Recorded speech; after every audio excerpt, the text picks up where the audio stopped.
Hello friends, welcome back to Kavyaloka. And ಎಲ್ರಿಗೂ ಕೂಡ good morning. ಇವತ್ತು ಮಾರ್ನಿಂಗಿಂದನೇ ನಾನು ಬ್ಲಾಗ್ನ ಸ್ಟಾರ್ಟ್ ಮಾಡ್ತಾ ಇದ್ದೀನಿ. ಹಾಗೆ ಕಿಚನ್ ಏನಿದೆಪ್ಪ ಈ ಥರ ಇದೆ, ಮೆಸ್ಸಿಯಾಗಿದೆ ಅಂತ ಅಂದ್ಕೊಳ್ಳೋಕೆ ಹೋಗ್ಬಿಡಿ.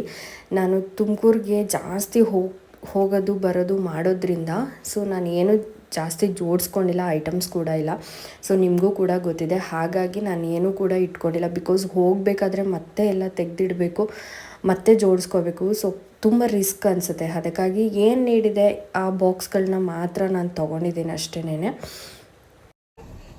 ನಾನು ಕೊಡಲ್ಲ ನಿಮಗೆ, ಅದು ಬೇಡ. ಅದು ಪಪ್ಪ ಎಲ್ಲಿದ್ದಾರೆ? ಪಪ್ಪ ಮಾತಾಡಿಸ್ತಾನೆ. ನೀನು ಹೋಗ್ಬೇಕು ತಾನೆ ಅಲ್ಲಿ ಪಪ್ಪ ಹತ್ರ.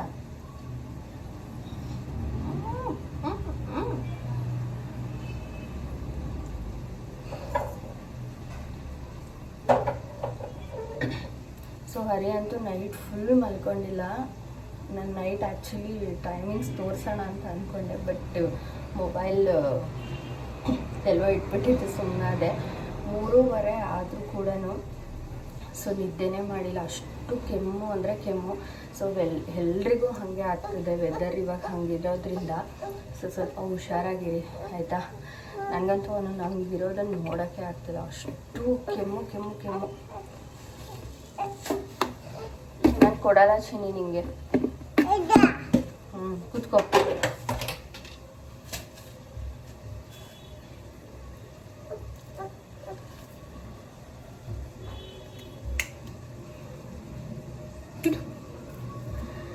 ಸೊ ಇವಾಗ ಶುಂಠಿ ಟೀ ಮಾಡ್ತಾ ಇದ್ದೀನಿ. ಶುಂಠಿ ಟೀ ಮತ್ತು ಲೈಟಾಗಿ ಅವಲಕ್ಕಿ ಮಾಡೋಣ ಅಂತ ಹೇಳ್ಬಿಟ್ಟು ಇವತ್ತು ಶಾಪ್ ಕ್ಲೋಸ್ ಮಾಡ್ಕೊಂಡು ಬಂದಿದ್ದಾನೆ. ಹಾಕ್ತಾ ಇಲ್ಲ, ತುಂಬ ಕೆಮ್ಮು ಬರ್ತಾ ಇದೆ ಅಂತ ಹೇಳಿಬಿಟ್ಟು. ಸೊ ಅಲ್ಲೂ ಕೂಡ ಇರೋಕ್ಕಾಗಲ್ಲ ಅಂತ ಹೇಳಿ ಕ್ಲೋಸ್ ಮಾಡ್ಕೊಂಡು ಬಂದಿದ್ದಾನೆ. ಎಸ್, ನಂಗೆ ಬೇಡ. ಕಿಚನಲ್ಲಿ ಏನಾದರೂ ತಿನ್ನೋದು ನೋಡಿದಾಳೆ ಅಂದರೆ ತಿನ್ಕೊಂಡು ಕುತ್ಕೊಂಡ್ಬಿಡೋದು. ಸೊ ವೆದರ್ ಅಂತೂ ತುಂಬಾ ವೇರಿ ಆಗ್ತಾಯಿದೆ, ಅದರಿಂದ ಎಲ್ರಿಗೂ ಹೆಲ್ತ್ ಇಶ್ಯೂಸ್ ಕಾಮನ್ ಆಗ್ತದೆ. ಅದರಲ್ಲೂ ಕೆಮ್ಮಂತೂ ಕಾಮನ್ ಆಗಿಬಿಟ್ಟಿದೆ. ನಮ್ಮ ಮನೆಯಲ್ಲಿರೋದ್ರಿಂದ ಅಷ್ಟು ಗೊತ್ತಿಲ್ಲ. ಹರಿ ಶಾಪ್ ಹತ್ರ ಆಲ್ಮೋಸ್ಟ್ ಬರೋರೆಲ್ಲ ಅದನ್ನೇ ಹೇಳ್ತಾರಂತೆ, ಕೆಮ್ಮು ಕೆಮ್ಮು ಕೆಮ್ಮು ಅಂತ ಹೇಳಿ.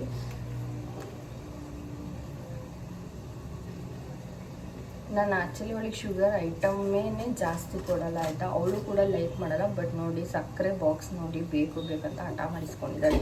ನಂಗೆ ಬೇಡ, ತೆಗಿಬಿಟ್ಟ. ವಿಡಿಯೋ ಮಾಡ್ತಿದ್ನಲ್ಲ ಅಂತ ಅವ್ನಿಗೆ 2 ಸೆಕೆಂಡ್ ಕೊಟ್ಟಿದ್ದೇನೆ ಅಷ್ಟೇ.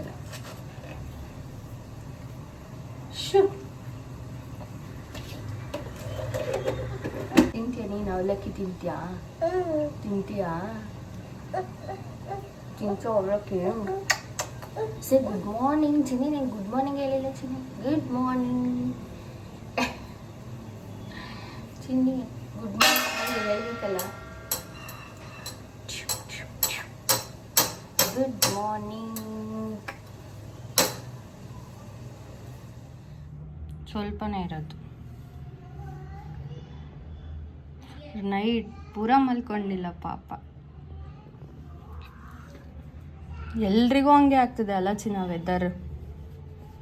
ನನಗೂ ಸಡನ್ನಾಗಿ ರಾತ್ರಿ ಗಂಟ್ಲು ಹತ್ರ ನೋವಾಗಿದ್ದಕ್ಕೆ ಎಲ್ಲೇ ಆಗ್ಬಿಡುತ್ತೋ ಅನ್ನಂಗೆ ಆಗ್ಬಿಟ್ಟಿತ್ತು ನನಗೆ. ನಮಗಾದರೆ ಪ್ರಾಬ್ಲಮ್ ಇಲ್ಲ, ಪಕ್ಕದಲ್ಲಿ ಮಲ್ಕೊತಾಳಲ್ಲ. ಅಂದರೆ ಅವಳು, ನಾವು ಕೆಮ್ಮಿದ ತಕ್ಷಣ ಹತ್ತು ಬಿಡ್ತಾಳೆ. ಹರಿ ಅಂತೂ ಕೆಮ್ಮಿದ ತಕ್ಷಣ ಹತ್ತು ಬಿಡ್ತಾಳೆ. ಅದಕ್ಕೆ ಅವನು ಹಾಲಲ್ಲಿ ಮಲ್ಕೊಂಡ್ಬಿಟ್ಟಿದ್ದ. ಚೆನ್ನಾಗಿದ್ಯಾ? ಉರಿ ಅನ್ಸುತ್ತಲ್ಲ ಗಂಟ್ಲೆಲ್ಲ, ಎದೆ ಉರಿ ಅನ್ಸುತ್ತೆ. ನಿಂಗೆ ಕೆಮ್ಮಿ ಅಲ್ಲ. ಸ್ವಲ್ಪ ಸ್ಟೀಮ್ ಏನಾದರೂ ತಗೋತೀಯಾ? ಅವಳು ಹೊರಗಿದ್ದಾಳೆ. ಮಿಕ್ಸ್ ಮಾಡ್ಲಾ ತಿಂಡಿನ? ಇಲ್ಲ ಒಂದು 5 ನಿಮಿಷ ಬಿಟ್ಟು ಮಾಡ್ಲಾ? 5 ನಿಮಿಷ ಬಿಟ್ಟು ಮಾಡ್ಲಾ?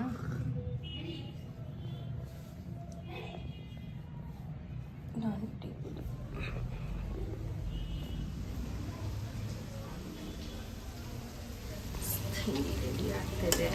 ಒಂದು 5 ನಿಮಿಷ ಬಿಟ್ಟು ಮಿಕ್ಸ್ ಮಾಡ್ತೇನೆ. ಇವಾಗ ತಾನೇ ಟೀ ಕುಡಿತೀವಲ್ಲ, ನಮ್ಮ ಮನೇಲಿ ಎದ್ದಿದ ತಕ್ಷಣ ಟೀ ಕಂಪಲ್ಸರಿ.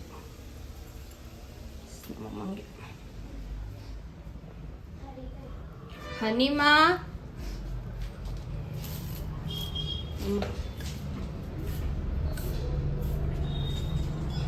ನಿಂಗೆ ಬೇಕಾ ಬೇಕಾ ಬೇಕಾ ನಿಂಗೆ ನಾನು ಕೊಡಲ್ಲ ಅದನ್ನ ಕೊಡಲ್ಲ. ಹರಿಗೂ ಟೀ ಕೊಟ್ಬಿಟ್ಟು ನಾನು ಕೂಡ ಕುಡಿತಾ ಇದ್ದೀನಿ. ಟೀ ಕುಡಿಯೋದು ಕೂಡ ಬಿಡಲ್ಲ ನನ್ನ ಮಗಳು, ಅಷ್ಟು ಟಾರ್ಚರ್ ಮಾಡ್ತಿರ್ತಾಳೆ ನನಗೆ. ಸೊ ಹಾಗೆ ಇಲ್ಲಿ ಊರಲ್ಲಿ ಹಬ್ಬ ಇದೆ, ಅದಕ್ಕಾಗಿ ದೇವ್ರುಗಳನ್ನೆಲ್ಲನೂ ಕರ್ಕೊಂಡು ಹೋಗ್ತಾ ಇರ್ತಾರೆ. ಸೊ ಅದನ್ನು ಒಂದು ಮಾರ್ನಿಂಗ್ ಎದ್ದಿದ ತಕ್ಷಣವೇ ದರ್ಶನ ಆಯ್ತಲ್ವ, ಅದಕ್ಕಾಗಿ ವಿಡಿಯೋ ತೊಗೋತಾ ಇದ್ದೆ. ಸೊ ನಿಮಗೂ ಕೂಡ ದರ್ಶನ ಸಿಗಲಿ ಅಂತ ಹೇಳಿಬಿಟ್ಟು ಶೂನ್ಯ ಮಾರಮ್ಮ ಅಂತ ಏನೋ ಮಾಡ್ತಾರಂತೆ, ನಾನು ಕೇಳಿಲ್ಲ. ಸೊ ಇಲ್ಲೇ ಫಸ್ಟ್ ಟೈಮ್ ನಾನು ಕೇಳ್ತಿರೋದು, ಬಿಕಾಸ್ ಅಮ್ಮನೂ ಹಾಗೆ ಅಂದರು, ನಮ್ಮ ಕಡೆ ಇದನ್ನೆಲ್ಲ ಮಾಡೋದೇ ಇಲ್ಲ ಅಂತ ಹೇಳ್ತಿದ್ರು. ತಿಂಡಿ ಎಲ್ಲ ತಿಂದ್ಬಿಟ್ಟು ಸೊ ಅಮ್ಮ ಟೆರೆಸ್ ಮೇಲೆ ಹೋಗಿದ್ದರು, ರಾಗಿ ಒಣಗಾಕಿದ್ರು ಮತ್ತು ಕಡಲೆಕಾಯಿ ಕೂಡ ಸ್ವಲ್ಪ ಕ್ಲೀನ್ ಮಾಡಬೇಕಿತ್ತು. ಎಲ್ಲನೂ ತುಂಬಾ ಅದರಲ್ಲಿ ಗಲೀಜು ಕಡ್ಡಿ ಕಸ ಆ ಥರದ್ದೆಲ್ಲ ಇತ್ತು. ಸೊ ಹಾಗಾಗಿ ಅದನ್ನು ತೆಗಿಬೇಕಿತ್ತು. ಹಾಗೆ ಮನೆ ಕೂಡ ರಾಗಿ ಹಿಟ್ಟು ಖಾಲಿಯಾಗಿತ್ತು, ಅದನ್ನು ಹಾಕಿಸ್ಬೇಕಲ್ವ, ಅದಕ್ಕೆ ಸ್ವಲ್ಪ ಹೊತ್ತು ಬಿಸಿಲಿಗೆ ಹಾಕ್ಸಿದ್ರೆ ಚೆನ್ನಾಗಿ ಹಿಟ್ಟು ಬರುತ್ತೆ ಅಂತ ಹೇಳಿ ಬಿಸಿಲಿಗೆ ಹಾಕಿದ್ವಿ. ಪಾಪುದು ಕೂಡ ಖಾಲಿಯಾಗಿತ್ತು, ಅವಳದು ಕೂಡ ನೆನೆಸಿಡಬೇಕು. ಒಣಗಿದ ಮೇಲೆ ಮಿಲ್ಲಿಗೆ ತೊಗೊಂಡೋಗಿ ಕ್ಲೀನ್ ಮಾಡಿಸ್ಬಿಟ್ಟು ಸೊ ಅವಳದು ನೆನೆಸಿಡಬೇಕು. ಸೊ ಕಡ್ಡಿ ಎಲ್ಲ ಇದೆ, ಹಾಗೇ ಹಾಕೋಕ್ಕಾಗಲ್ಲ, ಸಿಕ್ಕಾಪಟ್ಟೆ ಗಾಳಿ ಇದೆ. ಸೊ ಮಿಲ್ಲಲ್ಲೇ ನಾವು ಕ್ಲೀನ್ ಮಾಡಿಸೋದು, ಬಿಕಾಸ್ ಅಮ್ಮಗೆ ಕ್ಲೀನ್ ಮಾಡೋದಕ್ಕೆ ಬರಲ್ಲ, ಅಷ್ಟು ನೀಟಾಗೆಲ್ಲ ಕ್ಲೀನ್ ಮಾಡೋಕ್ಕೆ ಬರಲ್ಲ ಅವ್ರಿಗೆ. ಸೊ ನಾವು ಪ್ರತಿ ಸಲ ರಾಗಿ ಆಗಿರ್ಬೋದು ಅಕ್ಕಿ ಆಗಿರ್ಬೋದು ಏನೇ ಇದ್ರೂ ಅಷ್ಟೇ ಸೊ ನಾವು ಕ್ಲೀನ್ ಮಾಡಿಸ್ಬಿಟ್ಟೇ ಮನೇಲಿ ಸ್ಟೋರ್ ಮಾಡಿ ಇಟ್ಕೊಳ್ಳೋದು. ಇಲ್ಲ ಅಂತಂದರೆ ಮತ್ತೆ ಅದು ಕೂಡ ಹಾಳಾಗುತ್ತಲ್ವ, ಚೆನ್ನಾಗಿರೋದು ಹಾಳಾಗುತ್ತೆ. ಸೊ ಪ್ರತಿ ಸಲ ರಾಗಿನ ಹಾಕಿಸ್ಬೇಕಾದ್ರೂ ಒಂದು ಸಲ ಕ್ಲೀನ್ ಮಾಡಿಬಿಟ್ಟು ಅದು ಚೆನ್ನಾಗಿರಲಿ ಚೆನ್ನಾಗಿಲ್ಲದೆ ಇರಲಿ ಸೊ ಕ್ಲೀನ್ ಮಾಡಿಬಿಟ್ಟೇ ನಾವು ಹಾಕ್ಸೋದು. ಸೊ ಇದರಲ್ಲಿ ಒಂದು 5 kg ಅಷ್ಟು ಹಾಕಿಸ್ತೀವಿ ಅಷ್ಟೇ. ಫ್ರೆಶ್ಶಾಗಿ ನಾವು ಅವಾಗವಾಗ ಮನೆಗೆ ಹಾಕಿಸ್ಕೊತಾ ಇರ್ತೀವಿ. ಮಿಕ್ಕಿದ್ದನ್ನು ಒಂದು 2-3 kg ಅಷ್ಟು ಹನಿಗೆ ನೆನೆಸಿಡ್ತೀನಿ. ಸೊ ಊರಿಂದ ಕಡಲೆಕಾಯಿ ಕೂಡ ಕಳಿಸಿದ್ರು. ಸೊ ಇದಂತೂ ನಮಗೆ ಸಾಕಾಗೋದಿಲ್ಲ, ಇನ್ನೂ ಸ್ವಲ್ಪ ತರಬೇಕು. ಸೊ ನಮ್ಮ ತೋಟದಲ್ಲೇ, ನಮ್ಮ ಹೊಲದಲ್ಲೇ ಬೆಳೆದು, ಲೈಕ್ ತೋಟ ಹೊಲ ನನಗೆ ಕನ್ಫ್ಯೂಸ್ ಆಗಿಬಿಡುತ್ತೆ, ಅದಕ್ಕಾಗಿ ಹಾಗಂದೆ. ಸೊ ನಮ್ಮ ಹೊಲದಲ್ಲೇ ಬೆಳೆಯೋದು ಇದು. ಸೊ ಇನ್ನು ಸ್ವಲ್ಪ ತಗೊಂಬರಬೇಕು, ಬಿಕಾಸ್ ನಮ್ಮ ಮನೇಲಿ ಸ್ವಲ್ಪ ರೈಸ್ ಐಟಮ್ ಜಾಸ್ತಿ ಆಗಿರೋದ್ರಿಂದ ಕಡಲೆಕಾಯಿ ಸಿಕ್ಕಾಪಟ್ಟೆ ಬೇಕು ನಮಗೆ. ಎಷ್ಟೊಂದು ಕಸ ಕಡ್ಡಿ ಆಮೇಲೆ ಕಡಲೆಕಾಯಿ ಜಳ್ಳು ಆ ಥರದ್ದೆಲ್ಲ ಎಷ್ಟೊಂದಿದೆ ಅಲ್ವೇ ನಮ್ಮ.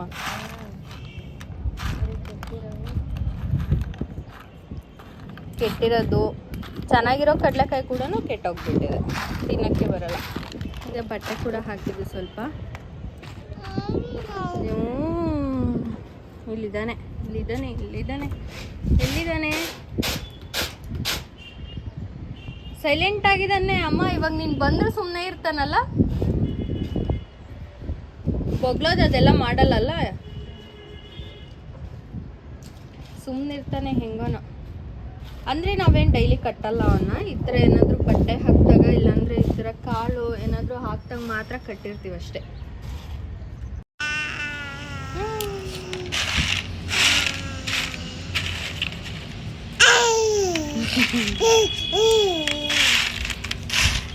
ತಿನ್ನಿ, ನಿಂದು ಹಾಲು ತೋರಿಸು, ಈ ಮಾಡು.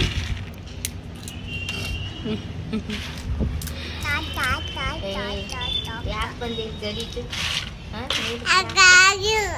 ಯಾಕೆ ಬಂದಮ್ಮ ಅಕ್ಕ ಇಲ್ಲಿ ನಮ್ಮಮ್ಮಂಗೆ ಅವ್ರ ಅಮ್ಮ ಮಾಡ್ಕೊಡ್ತಿದ್ರು ಎಲ್ಲಾನು, ಈ ಥರದ್ದು ಏನೇ ಆಗಿರ್ಬೋದು ಈ ಥರ ಎಲ್ಲಾನು, ಅಂದರೆ ಕ್ಲೀನಿಂಗ್ದು. ಸೊ ಎಲ್ಲನೂ ಇವಾಗ ನಮ್ಮಮ್ಮ ನಮಗೆ ಮಾಡ್ಕೊಡ್ತಾವ್ರೆ ಅಷ್ಟೇ. ನಾವಂತೂ ಇದೆಲ್ಲ ಮಾಡ್ಕೊಳ್ಳಲ್ಲ. ಸೊ ರೆಡಿ, ನಾನಂತೂ ಖಾಲಿ ಆದಾಗ ಕಡಲೆ ಬೀಜನೇ ತೊಗೊಂಬರ್ತಿದ್ದೆ 1 kg. ಹಾಗೆ ನಮ್ಮಮ್ಮ ಮಾಡಿಕೊಡ್ತಾರೆ. ಬಟ್ ನಮ್ಮ ಅಜ್ಜಿ ಇದ್ದಾಗ ನಮ್ಮಮ್ಮನೂ ಏನೂ ಮಾಡಲಿಲ್ಲ. ನಮ್ಮಮ್ಮ ನಾವು ನೋಡ್ತಾ ಇದ್ವಿ, ನಮ್ಮ ಅಜ್ಜಿನೇ ಎಲ್ಲ ಮಾಡ್ಕೊಡ್ತಾ ಇದ್ದಿದ್ದು. ನಮ್ಮಮ್ಮ ಏನೋ ಅದೆಲ್ಲ ಏನೋ ಮಾಡೇ ಇಲ್ಲ. ಅಂದರೆ ಈ ಥರ ರಾಗಿ ಕ್ಲೀನ್ ಮಾಡೋದಾಗಿರ್ಬೋದು, ಅಕ್ಕಿ ಕ್ಲೀನ್ ಮಾಡೋದಾಗಿರ್ಬೋದು, ಸೊ ಏನೇ ಇದ್ರೂ ಅಷ್ಟೇ ಏನೂ ಮಾಡ್ತಿರ್ಲಿಲ್ಲ. ಮತ್ತು ನಮ್ಮ ಅಜ್ಜಿ ಎಷ್ಟು ಚೆನ್ನಾಗಿ ರೊಟ್ಟಿ ಎಲ್ಲ ಸುಟ್ಕೊಡ್ತಾಯಿದ್ರು. ನಮ್ಮಮ್ಮ ಈಗಲೂ ನಮ್ಮಮ್ಮಂಗೆ ರೊಟ್ಟಿ ಸುಡಕ್ಕೆ ಬಿಡಲ್ಲ ಅಲ್ವೇನಮ್ಮ, ಅಷ್ಟೊಂದು ಅಜ್ಜಿ ಸುಟ್ಟಂಗೆ ಎಕ್ಸಾಕ್ಟಾಗಿ ಆ ಥರ ಎಲ್ಲ ಮಾಡೋಕ್ಕೆ ಈಗಲೂ ಬರಲ್ಲ ನಮ್ಮಮ್ಮಂಗೆ. ನಮ್ಮಮ್ಮಂಗೆ ಕಂಪೇರ್ ಮಾಡಿದ್ರೆ ನಾನೇ ಒಂಚೂರು ಇನ್ನೂ ಮಾಡ್ತೀನಿ ಇವಾಗ, ಅಲ್ಲೇನಮ್ಮ ಹಿಂಗೆ. ಪುಟ ಅಲ್ಲಿ ಬಾರ್ಮ ಬೇಡ ಬರ್ಮ, ಇಲ್ಲಿ ಕುತ್ಕೊಂಡು ತಿನ್ನು ಚಿನ್ನಿ, ಕೂತ್ಕೊಂಡು ತಿನ್ನು. ತಿನ್ನು, ಕಡಲೆ ಬೀಜ ಬೇಕು, ಇಲ್ಲಿ ಕ್ಲೀನ್ ಮಾಡ್ತಿದ್ದೀವಲ್ಲ. ಸೊ ತಿನ್ಬೇಕು ಇವಾಗ. ಆ ಮಾಡು, ಎಲ್ಲಿ ಆ ಮಾಡು, ಎಷ್ಟು ಇಟ್ಕೊಂಡಿದ್ಯಾ ತೋರ್ಸು ನಂಗೆ. ಆ ಮಾಡು. ತುಮಕೂರ್ಗೆ ಹೋಗ್ಬೇಕು, ಅಲ್ಲಿದೆಲ್ಲ ಮಾಡ್ಕೊಳಕ್ಕಾಗಲ್ಲ, ಮತ್ತೆ ತಗೊಂಡೋಗಿ. ಸೊ ಆಗಲ್ಲ ಅಂತ ಹೇಳ್ಬಿಟ್ಟು ಇಲ್ಲೇ ಕ್ಲೀನ್ ಮಾಡಿಕೊಂಡು ಅಲ್ಲಿಗೆ ಎಷ್ಟು ಬೇಕೋ ಅಷ್ಟು ತೊಗೊಂಡು ಹೋಗಿ ಇಲ್ಲಿ ಸ್ವಲ್ಪ ಇಡೋಣ ಅಂತ ಹೇಳ್ಬಿಟ್ಟು ಇಲ್ಲೇ ರೆಡಿ ಮಾಡ್ತಾ ಇರೋದು. ಹಾಗೆ ಪಾಪುದು ಅಷ್ಟೇ, ನೆನ್ನೆ ಇಲ್ಲೇ ಹಾಕಿಸ್ಕೊಂಡು ಬಂದ್ಬಿಟ್ರೆ ಸೊ ರಾಗಿ ಸರಿ ಅವಳದು ಕೂಡ ರೆಡಿ ಆಗಿಬಿಡತ್ತೆ. ಹಾಗೆ ಇನ್ನೂ ಅವಳಿಗೆ ನಾನು ಅಪ್ ಟು 2 ಇಯರ್ಸ್ ತನಕ ರಾಗಿ ಸರಿನ ಕಂಪಲ್ಸರಿಯಾಗಿ ಕೊಡ್ತೀನಿ. ಅವಳು ಎಲ್ಲನೂ ತಿಂತಾಳೆ, ಬಟ್ ಆದ್ರೂ ಬೆಳಗ್ಗೆ ಸಂಜೆ ಅವಳಿಗೆ ನೈಟ್ ಟೈಮು ನಾನು ರಾಗಿ ಸರಿನ ಕೊಡೋದು. ಸೊ ಅದನ್ನು ಅಪ್ ಟು 2 ಇಯರ್ಸ್ ತನಕ ಕೊಡಬೇಕಂತ ನಾನು ಅಂದ್ಕೊಂಡಿದ್ದೀನಿ. ಸೊ ಕೇಳ್ತಾ ಇದ್ರು ಇನ್ನೂ ರಾಗಿ ಸರಿನ ಕಂಟಿನ್ಯೂ ಮಾಡ್ತಿದ್ದೀರಾ ಅಂತ. ಹೌದು, ಇನ್ನೂ ಕೊಡ್ತೀನಿ ನಾನು ಅವಳಿಗೆ, ಅದನ್ನು ಇಷ್ಟಪಟ್ಟು ತಿಂತಾರಲ್ವ. ಸೊ ಹಾಗಾಗಿ ಹಾಗೆ ನಾನು ಅವಳಿಗೆ ಕಲ್ಲು ಸಕ್ಕರೆ ಹಾಕ್ಕೊಡ್ತೀನಿ, ಇಲ್ಲ ಅಂತಂದರೆ ಬೆಲ್ಲ.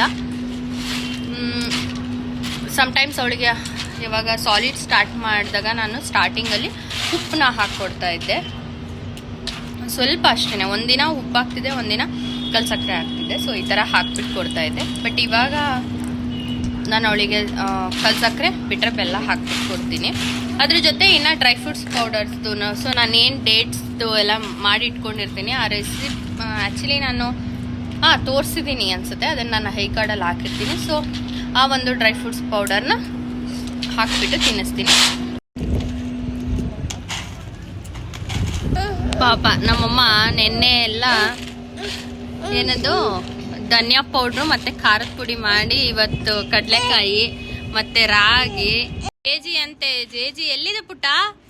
ಅಲ್ಲಿ ನೋಡಿ, ಅಲ್ಲಿ ಇದೆ, ತೋರಿಸ್ತಾ ಇದ್ದಾಳೆ. ಅಮ್ಮ ಜೇಜಿ ಎಲ್ಲೋ? ಹೋಗೋಣ ಬಾ, ಹೋಗೋಣ ನಡಿ, ನಾವು ಕೆಳಗೆ ಹೋಗೋಣ ಬಾ. ಇಲ್ಲಿ ಧೂಳು, ಅಜ್ಜಿ ಬರ್ತಾರೆ ಬಮ್ಮ, ಹೋಗೋಣ ನಾವು. ಬರಲ್ವಾ ನೀನು? ನಾನು ಹೋಗ್ಲಾ? ನಾನು ತಾತ ಹತ್ರ ಹೋಗ್ತೀನಿ. ಚಿನ್ನಿ ಪುಟ್ಟ ಬಾರೋ, ಚಿನ್ನಿ ಧೂಳು ಬಾಮ್ಮ. ನಾನು ಊಟ ಮಾಡಿಕೊಂಡು ಪಾಪಗೂ ತಿನ್ಸ್ಕೊಂಡು ಅಮ್ಮ ಟೆರೆಸ್ಗೆ ತೊಗೊಂಬೋಗ್ಬಿಟ್ಟ ಅಂತ ಹೇಳಿದ್ರು. ಸೊ ಅಲ್ಲಿಗೆ ತೊಗೊಂಡೋಗ್ಬೇಕು. ಹಾಗೆ ಎಷ್ಟು ಇಂಪಾರ್ಟೆಂಟ್ ಅಲ್ವಾ ತಾಯಿ ಅನ್ನೋರು ಪ್ರತಿ ಹೆಣ್ಮಕ್ಳಿಗೂ. ಸೊ ಏನೇ ಇದ್ರೂ ನಮ್ಮ ಚಿಕ್ಕ ಮಕ್ಕಳಿಂದ ಹೆಂಗೆ ನೋಡ್ಕೊಂಡಿರ್ತಾರೆ. ಸೊ ನಮ್ಮ ಮದುವೆ ಆಗಿ ನಮಗೆ ಮಗು ಆದರೂ ಕೂಡ ಅಷ್ಟೇ ಕೇರ್ ಮಾಡ್ತಾರೆ, ಅಷ್ಟೇ ಪ್ಯಾಂಪರಿಂಗ್ ಮಾಡ್ತಾರಲ್ವ. ಸೊ ತುಂಬ ಖುಷಿ ಅನಿಸುತ್ತೆ. ಹಾಗೆ ಈ ರೂಮ್ನ ನೋಡಿ ಎಷ್ಟು ಕೆಟ್ಟದಾಗಿದೆ ಅಂತ ಹೇಳಿ ನನಗೆ ವೈಟ್ ಪೇಂಟ್ ಬೇಕಿತ್ತು, ಫುಲ್ ವಾಲೆಲ್ಲ ವೈಟ್ ಇರಬೇಕಿತ್ತು ಅಂತ ಹೇಳಿದ್ದೆ. ಸೊ ಆ್ಯಕ್ಚುಲ್ ಕಲರ್ ಬೇರೆ ಇದ್ದಿದ್ದು. ಯಾರೋ ಪೇಂಟರ್ಸ್ ನೋಡಿ ಅಮೌಂಟ್ ಇಸ್ಕೊಂಡಿದ್ದಾರೆ, ಎಲ್ಲ ಇಸ್ಕೊಂಡಿದ್ದಾರೆ, ಪೇಂಟ್ ಕೂಡ ತಂದು ಕೊಟ್ಟಿದ್ದೀವಿ. ಎಷ್ಟು ಕೆಟ್ಟದಾಗಿ ಪೇಂಟ್ ಮಾಡಿದ್ದಾರೆ ಅಂತ ಹೇಳಿ ಪೇಂಟರ್ಸ್ ಅಂತಲೇ ಅವ್ರನ್ನ ಕರಿಬಾರ್ದು, ಅಷ್ಟು ಕೆಟ್ಟದಾಗಿ ಮಾಡಿದ್ದಾರೆ ನೋಡಿ.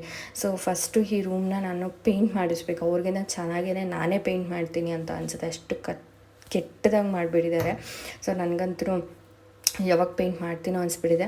ಹಾಗೆ ನೈಟು ಊಟಕ್ಕೆ ಬಜ್ಜಿ ಮಾಡ್ತಾಯಿದ್ದೀನಿ, ಅದನ್ನು ಶೇರ್ ಮಾಡೋಣ ಅಂತ ಹೇಳಿ. ಸೊ 2 ಬದನೆಕಾಯಿ ಇತ್ತು, ಸೊ ಹಾಗಾಗಿ 2 ತೊಗೊಂಡಿದ್ದೀನಿ. ಬೇರೆ ಸಾಂಬಾರು ಕೂಡ ಇತ್ತು. ಹಾಗೆ ಆ ಟೊಮೊಟೊ ತೊಗೊಬೇಕು. ಇದ್ರಲ್ಲಿ ಹಣ್ಣಾಗಿರೋ ಟೊಮೊಟೊ ಹಾಕೋದಕ್ಕಿಂತ ಈ ಥರ ಸ್ವಲ್ಪ ಕಾಯಿ ಇರೋ ಟೊಮೊಟೊ ಹಾಕಿದ್ರೆ ಚೆನ್ನಾಗಿರುತ್ತೆ ಅಂತ ಹೇಳಿ ನಮ್ಮಮ್ಮ ಹೇಳಿದ್ರು. ಹಾಗೆ ಹಸಿಮೆಣ್ಸಿಕಾಯಿ. ಸೊ ಇಲ್ಲಿ ಬಂದುಬಿಟ್ಟು ಯಾವುದೇ ಥರ ಮೆಡಿಸನ್ ಹಾಕದೆ ಬದನೆಕಾಯಿನ ಬೆಳೆಯೋದ್ರಿಂದ ಫುಲ್ ಇಲ್ಲೆಲ್ಲ ನಾಟಿ ವೆಜಿಟೇಬಲ್ಸು ಸೊಪ್ಪು ಸಿಗುತ್ತೆ. ಸೊ ಬೆಳೆಯೋದ್ರಿಂದ ಬದನೆಕಾಯಿ ಯಾವುದೇ ಮೆಡಿಸನ್ ಹಾಕಲ್ವಂತೆ. ಅದರಿಂದ ನೋಡಿ ಈ ಥರ ಹುಳ ಜಾಸ್ತಿ ಅಂದರೆ ಜಾಸ್ತಿ. ಒಂದು ಬದನೆಕಾಯಲ್ಲಿ 2-3 ಹುಳ ಅಂತೂ ಸಿಕ್ಕೇ ಸಿಗುತ್ತೆ. ಸೊ ತುಂಬಾ ಕೇರ್ಫುಲ್ಲಾಗಿ ನೋಡಿ ಮಾಡಬೇಕು.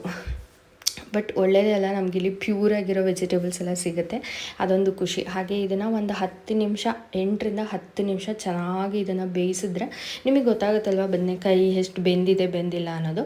ಸೊ ಅಷ್ಟು ಬೇಯಿಸಿದ್ರೆ ಸಾಕು. ಹಾಗೆ ಮಿಕ್ಸಿಗೆ ಬಂದುಬಿಟ್ಟು ಕಡಲೆಬೀಜ ಮತ್ತು ಬೆಳ್ಳುಳ್ಳಿ ಹಾಗೆ ಉಪ್ಪು. ಸೊ ನೀವು ಜಾಸ್ತಿ ಮಾಡೋಂಗಿದ್ರೆ ಜಾಸ್ತಿ ಹಾಕ್ಕೋಬೋದು. ನಾನು 2 ಬದನೆಕಾಯಿ ಅಲ್ವಾ, ಸೊ ಹಾಗಾಗಿ ಇಷ್ಟ ಹಾಕ್ತಿದ್ದೀವಿ. ಹಾಗೆ ಕರಿಬೇವು ಅಡಿಷ್ನಲ್ ಅಷ್ಟೇ, ಹಾಕ್ಕೊಳ್ಳೋಗಿದ್ರೆ ಹಾಕ್ಕೋಬೋದು. ಸ್ವಲ್ಪ ಹುಣ್ಸೆಹಣ್ಣು ಹಾಕ್ಕೊತಿದ್ದೀನಿ. ಸೊ ನೋಡಿ 10 ನಿಮಿಷ ಬೇಯಿಸಿದಷ್ಟೇ ಚೆನ್ನಾಗಿ ಬೆಂದಿದೆ. ಕಲರ್ ಚೇಂಜ್ ಆಗಿಬಿಡುತ್ತಲ್ವ, ಅದರಿಂದನೇ ಗೊತ್ತಾಗ್ಬಿಡುತ್ತೆ. ಹಾಗೆ ಬೇಯಿಸೋದಕ್ಕೆ ನಾನು ಹಸಿಮೆಣ್ಸಿಕಾಯಿ ಕೂಡ ಹಾಕಿದ್ನಲ್ವ, ಸೊ ಅದನ್ನು ಕೂಡ ಮಿಕ್ಸಿಗೆ ಹಾಕೋತಾ ಇದ್ದೀನಿ. ಅದ್ರ ಜೊತೆ ಕಾಯಿ ಸ್ವಲ್ಪ, ನಮ್ಮ ಕಡೆ ತುಂಬಾ ಕಾಯಿ ಯೂಸ್ ಮಾಡ್ತೀವಿ ನಾವು. ಸೊ ಇದೆಲ್ಲನೂ ಮಿಕ್ಸಿಗೆ ಹಾಕ್ಬಿಟ್ಟು, ಈರುಳ್ಳಿ ಹಾಕೋಂಗಿಲ್ಲ, ಬರೀ ಕಾಯಿ ಮಾತ್ರ ಹಾಕಿಬಿಟ್ಟು ಸೊ ಕೊತ್ತಂಬರಿ ಸೊಪ್ಪನ್ನ ಹಾಕಿ ಚೆನ್ನಾಗಿ ರುಬ್ಕೊಬೇಕು. ಸೊ ಇವಾಗ ಬೆಂದಿದೆಯಲ್ವ ಬದನೆಕಾಯಿ ಮತ್ತು ಟೊಮೊಟೊ, ಅದೆಲ್ಲನೂ ಚೆನ್ನಾಗಿ ಕೈಯಲ್ಲೇ ನಾವು ಸ್ಮ್ಯಾಶ್ ಮಾಡ್ಕೊಬೇಕು. ಯಾಕಂದರೆ ಬೇರೆ ಮಿಕ್ಸಿಗೆಲ್ಲ ಹಾಕಿದ್ರೆ ಇದು ಚೆನ್ನಾಗಿರಲ್ಲ. ಸೊ ಹಾಗಾಗಿ ನಾನು ಕೈಯಲ್ಲೇ ಸ್ಮ್ಯಾಶ್ ಮಾಡ್ತಾಯಿದ್ದೀನಿ. ಚೆನ್ನಾಗಿ ನಾವು ಏನು ಇದು ಪೇಸ್ಟ್ ಮಾಡಿ ಇಟ್ಕೊಂಡಿದ್ವಲ್ಲ, ಆ್ಯಸ್ ಯೂಶ್ವಲ್ ಐ ಥಿಂಕ್ ಇದು ಚಟ್ನಿ ಥರನೇ ಇರುತ್ತೆ. ಸೊ ಇದನ್ನು ನಾವು ಬದನೆಕಾಯಿ ಮತ್ತು ಟೊಮೊಟೊನೆಲ್ಲನೂ ಸ್ಮ್ಯಾಶ್ ಮಾಡ್ಕೊಂಡಿದ್ವಲ್ಲ ಅದಕ್ಕೆ ಆ್ಯಡ್ ಮಾಡೋದು. ಸೊ ಫೈನಲಿ ಹಚ್ಚಿಟ್ಕೊಂಡಿರೋ ಈರುಳ್ಳಿನ ಹಾಕಿದ್ರೆ ಅಲ್ಟಿಮೇಟ್ ಆಗಿರೋ ಅಂಥ ಬದನೆಕಾಯಿ ಬಜ್ಜಿ ರೆಡಿ ಆಗುತ್ತೆ. ಸೀರಿಯಸ್ಲಿ ಇದು ನಾನು ಹೇಳೋ ಎಷ್ಟು ಈಸಿಯಾಗಿ ನಾನು ಹೇಳ್ತಾ ಇದ್ದೀನೋ ಅಷ್ಟು ಈಸಿಯಾಗಿ ಕ್ವಿಕ್ಕಾಗೆ ಮಾಡ್ಕೊಬೋದು ಇದನ್ನು. ಸೊ ಟೆನ್ಷನ್ನೇ ಇರಲ್ಲ, ಅಷ್ಟು ಬೇಗ ಆಗುತ್ತೆ. ನನಗೆ ಚಪಾತಿ ಜೊತೆ ತುಂಬ ಇಷ್ಟ ಇದು, ಹಾಗಾಗಿ ನಾನು ಚಪಾತಿನ ಮಾಡ್ಕೊಂಡಿದ್ದೆ. ಹರಿ ನಾನು ರೊಟ್ಟಿ ತಿಂತೀನಿ ಅಂತ ಹೇಳ್ದೆ, ಹಾಗಾಗಿ ನನಗೂ ಅಮ್ಮಗೂ ಚಪಾತಿ ಮಾಡ್ಕೊಂಡ್ವಿ. ಚಪಾತಿ ಜೊತೆ ಆಗಿರ್ಬೋದು, ರೊಟ್ಟಿ ಜೊತೆ, ಮುದ್ದೆ ಜೊತೆ, ಅನ್ನದ ಜೊತೆ ಬೆಸ್ಟ್ ಕಾಂಬಿನೇಷನ್. ಒಂದ್ಸಲ ಟ್ರೈ ಮಾಡಿ, ನೀವೇ ನನಗೆ ಕಾಮೆಂಟ್ ಮಾಡಿ ಹೇಳ್ತೀರಾ, ಅಷ್ಟು ಚೆನ್ನಾಗಿರುತ್ತೆ. ಏನು ಡ್ಯಾನ್ಸ್ ಮಾಡೋಚಿನಿ? ಹೆಂಗೋ ಡ್ಯಾನ್ಸ್ ಮಾಡೋದು? ಡ್ಯಾನ್ಸ್ ಹೆಂಗೆ ಡ್ಯಾನ್ಸು? ಹಾಂ ಡ್ಯಾನ್ಸ್, ಡ್ಯಾನ್ಸ್ ಚಿನ್ನಿ, ಅನಿಮ ಡ್ಯಾನ್ಸ್ ಡ್ಯಾನ್ಸ್ ಡ್ಯಾನ್ಸ್ ಡ್ಯಾನ್ಸ್. ಹಾಗೆ ಊಟ ಮಾಡಿಬಿಟ್ಟು ಹರಿ ಕೂಡ ಮಲ್ಕೊಂಡ. ಅವನಿಗೆ ಸ್ವಲ್ಪ ತುಂಬಾ ಪೇಯ್ನ್ ಇತ್ತು, ಎದೆಯೆಲ್ಲ ಉರಿತಾ ಇತ್ತು ಅಂತ ಹೇಳಿಬಿಟ್ಟು ಅವ್ನು ಮಲ್ಕೊಂಬಿಟ್ಟ. ಸೊ ನಾನು ಬೆಳಗ್ಗೆ ತಿಂಡಿಗೆ ಏನು ಮಾಡಬೇಕು ಅದಕ್ಕೆ ರೆಡಿ ಮಾಡ್ಕೊಬೇಕಲ್ವ, ಅದಕ್ಕಾಗಿ ನಾನು ನೈಟೇ ಏನು ಬೇಕು ಅಂತ ಹೇಳಿಬಿಟ್ಟು ಚಪಾತಿ ಮಾಡೋದಾದರೆ ಅದಕ್ಕೆ ಏನು ಮಾಡಬೇಕು ಪಲ್ಯ ಅಂತ ಹೇಳಿ, ಸೊ ಹೀರೆಕಾಯಿ ಕೂಡ ಇತ್ತು, ಚೆನ್ನಾಗಿತ್ತು. ಅದನ್ನು ನಾನು ಕಟ್ ಮಾಡಿ ಇಟ್ಕೊತಿದ್ದೆ. ನನ್ನ ಮಗಳ ಜೊತೆ ಮಾತಾಡ್ಕೊಂಡು, ಅಮ್ಮ ಜೊತೆ ಮಾತಾಡ್ಕೊಂಡು ಸೊ ಆ ಕೆಲಸ ಕೂಡ ಮುಗಿಸ್ಕೊಂಡ್ಬಿಡ್ತೀನಿ ನಾನು. ಯಾಕೆಂದರೆ ಈ ಥರ ವೆಜಿಟೇಬಲ್ಸ್ ಏನಾದರೂ ಕಟ್ ಮಾಡೋದಿದ್ರೆ ಬೆಳಗ್ಗೆ ಟೈಮ್ ಸ್ವಲ್ಪ ಕಷ್ಟ ಆಗುತ್ತೆ. ಸೊ ಹಾಗಾಗಿ ನಾನು ಯಾವಾಗಲೇ ಆದರೂ ಅಷ್ಟೇ ಹಿಂದಿನ ದಿನವೇ ರೆಡಿ ಮಾಡಿ ಇಟ್ಕೊಂಡ್ಬಿಡ್ತೀನಿ. ಸೊ ನೀವೆಲ್ಲರೂ ಇದೇ ಥರ ಮಾಡ್ತೀರಾ ಅಥವಾ ನಾನು ಮಾತ್ರ ಹಿಂಗೇನಾ? ಸೊ ನಾನಂತೂ ಪಲಾವ್ ಮಾಡ್ತೀನಿ ಅಂದರೂ ಕೂಡ ಅಷ್ಟೇ, ನಾನು ಹಚ್ಚಿಡ್ತಾ ಇದ್ದೀನಿ, ನನ್ನ ಮಗಳೆಲ್ಲ ತೆಗ್ದು ಇಡ್ತಾ ಇದ್ದಾಳೆ. ಇವತ್ತಿನ ಬ್ಲಾಗ್ ನಿಮ್ಗೆಲ್ರಿಗೂ ಇಷ್ಟ ಆಗಿರುತ್ತೆ ಅಂತ ನಾನು ಭಾವಿಸ್ತೀನಿ. ಬಿಕಾಸ್ ನಾನು ರಾ ವೀಡಿಯೋಸ್ನೇ ಹಾಕಿದ್ದೀನಿ. ಹನಿದು ವೀಡಿಯೋಸ್ನ ನೀವು ಶೇರ್ ಮಾಡಿ ಅಂತ ಕೇಳ್ತಿರ್ತೀರ, ಕ್ಯೂಟ್ ವೀಡಿಯೋಸ್ನ. ಹಾಗಾಗಿ ಅವಳ ಜೊತೆ ಏನು ಸ್ವೀಟ್ ಮೆಮೊರೀಸ್ ಥರ ಇರುತ್ತೆ, ಸೊ ಅದನ್ನು ಶೇರ್ ಮಾಡ್ತೀನಿ. Thank you for watching. ನಿಮ್ಮೆಲ್ರಿಗೂ ಇಷ್ಟ ಆಗಿರುತ್ತೆ ಅಂತ ಭಾವಿಸ್ತೀನಿ. Bye, take care.